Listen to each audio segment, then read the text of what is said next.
Today is Alex. How did it feel to interview Geddy for the first time? It wasn't as scary as I thought it would be. I'd like to do it more often. I'll go on the road with them again. As an interviewer. And relax. Well, I like your rate that you charge. Your rates are reasonable.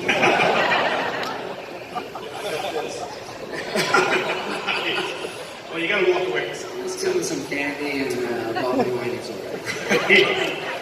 I work cheap. All right, so we had a question here from Sarah, who's out there somewhere, who wanted to know, Geddy, how does a bass become one of your favorites? If you think of your number one or number two bass, why do you pick an instrument and kind of stick with it? Why does it become a favorite instrument to play? That's a good question. So it comes my first bass, which is downstairs, my first Rickenbacker, the 73, that got me through all those early tours. I'd always dreamed of having a Ricky ever since I heard Chris Squire play.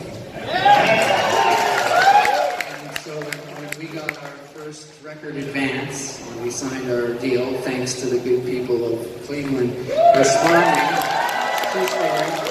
you guys responded to Working Man on radio, and that led to our first record contract, which led to our first advance. And with that advance, you and I went shopping. I don't remember what you bought. I bought a Les Paul. Right. It was like a deluxe or something with the lipstick pickups. Okay. You know, the single. And I bought that Ricky that I dreamed of. And so I had to make that sound the way I wanted it to sound. Of course, I thought I'd plug it in and I'd sound just like Chris Squire, which doesn't work that way. It comes from these things. So not having Chris Squire's fingers, I worked on my own sound, and I was talking to Brian Coblon about this, and I really think it's true. I think you develop your own identity due to a couple of things that have to happen. One of them is failing to sound like your heroes. That failure of that sends you in a direction, when it's combined with your own personality, that gives you your sound. So to answer your question more directly, that's how it started for me. And every time I changed to a different bass, it was because I had an idea of a tone that was no longer being satisfied by the bass that was my present number one. And that happened so many times in my career. And most recently, when I bought my first 1962 jazz bass, the one that I played at the Hall of Fame induction when I played with Yes on Roundabout, that is starting to become my current number one because it has a tone that just blows my mind. So anyway, I hope that answers your question. Another question along those lines, Dana, out here somewhere, wants to know, what do you look for? What's sort of your holy grail of bass guitar? Or if there's one that you are waiting to collect that is not in that collection of basses you have now, is there something you still want to get? Of course. Collecting it doesn't make sense. It's hard to rationalize. Some people will even go to the extreme of doing a book to rationalize their insight. If I have to buy it, it's for the book. So yeah, there are a few I haven't been able to find. The search is part of it. Sifting through, all the contacts I've made through the internet, through meeting collectors. I mean, the world of collectors is pretty fun, and you learn a lot, and then you want to share that. And we have a little group of Toronto nerds, collecting nerds. We get together, and my God, it would bore my wife in about 30 seconds. But it's so fun to talk about it. But yeah, there are a few instruments out there that I still have not unearthed, and I hope to. We had a question for you, Alex. Andrew out here wanted to know, would you anytime soon be putting together the Great Gorgeous Guide to Guitar? Is that in your future? I just watched this guy go through this for 2 years. There's no way. I could do it for you. Ghostwriter. Most of my guitars are tools, like Geddy had mentioned earlier. I do have some collectible guitars that I have collected over the last several years, but there are some really great guitar books out there. Like Lisa Johnson's book is beautiful. Yeah, 108 Rockstar Guitars, that's definitely a book to own. Yeah, we're lucky enough to be in that book, and it's really a stunning book. I don't know, it's a lot of work. I'd rather just play them. Leave it at that. Is there a sort of favorite guitar that you have in your collection that you really enjoy owning? Well, the iconic guitar for me is the white 355 that I got in 1976. I mean, that's on so much of my material from when I got it right up until the last album. I have a 59 reissue Telecaster that I bought I think in 1983. I traded an SG for it. I never liked the SG. The neck always felt like it was this long on it. And so, but that Telecaster, I took the finish off the neck, so it's raw wood, and I've probably written 80% of my arrangements on that guitar. Yeah.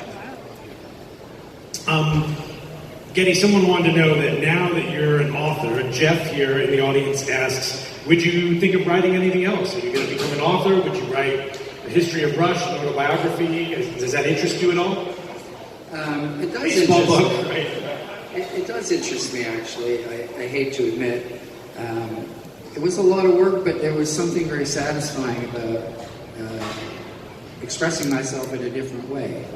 I mean, I've always used music and my partnership with this cat here to express myself. But when you're hammering out words, you get a different kind of precision out of it. And so, I don't know, I have some ideas, and maybe I'll find the time to do that, but I certainly wouldn't jump into a book project right away after this. Give a little space, right? Yeah, a little space, right?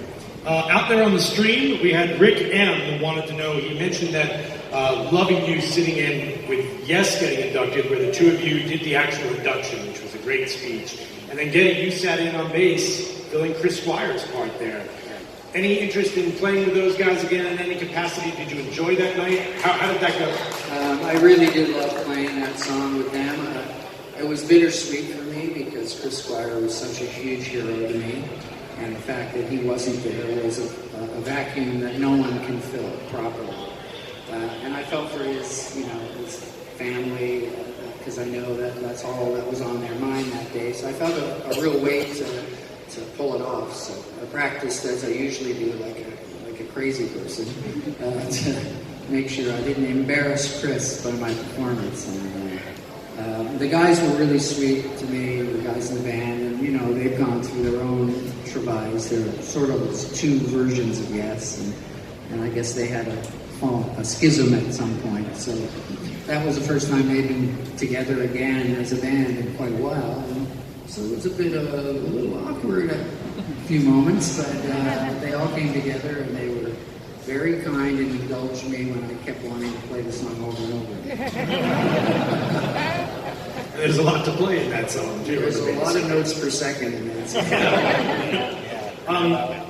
Another question a few people had actually asked about, both on the stream and here, was the idea, again, similar to Chris Squire, that you're such an amazing melodic bass player and a singer at the same time. Is that something that you find difficult, or is it now just part of what you do? It's always difficult, frankly. You really have to split your ends, as the Trogs used to say. I find that when I'm writing a song, I don't pay attention to anything but what bass part suits the song best. And the same thing when I'm putting the vocals together, I do what suits the song best. But when you come to reproduce that live, sometimes it's like, what was I thinking? Oh my God, how am I going to do this? So what I do is I woodshed until I can play the bass part pretty much without thinking about it. And then I start introducing the vocals. And the song "The Anarchist" on our last album was probably the most difficult bass vocal song I've ever had to play live. I realized that after I had written it, that the chorus is so diametrically opposed rhythmically to what the vocal is doing. My God, it was so hard to learn, but anyway, I figured it out finally. Yay. And you guys opened the R40 tour with that. Shows, Yeah. right? It was, Get it out of the way first. occasional opener. Except for the opening night. Daniel, here in the audience, said, would either of you ever think about working as producers or doing anything like that with other artists, taking what you've learned over the years and helping them make albums? Well, we have done that. It's a little different now, I think. The whole industry is quite different. I mean, a lot of artists now do have a whole group of producers that do all the work for them. I have to say, for me personally, probably not so much so anymore. I did enjoy it when I did it, but currently I like to play more. And You've been playing a lot. I've been playing a lot, and you know, guesting on a lot of different projects. Really a wide variety of things. So it keeps this going and it keeps these going, and that's really what I'm after. You know, after not, you know, ending our careers as a touring band, there's always the fear of, oh, what's next? What am I going to do next? And I think that probably informed the book a lot for you. Yeah, to that be was- something that's still connected to music and your Yeah. instrument and all of that. That was really therapeutic. And for me, I started getting offers, you know, a couple of years ago to just guest on a few things here and there. And that grew into a broader thing, which is really satisfying for me.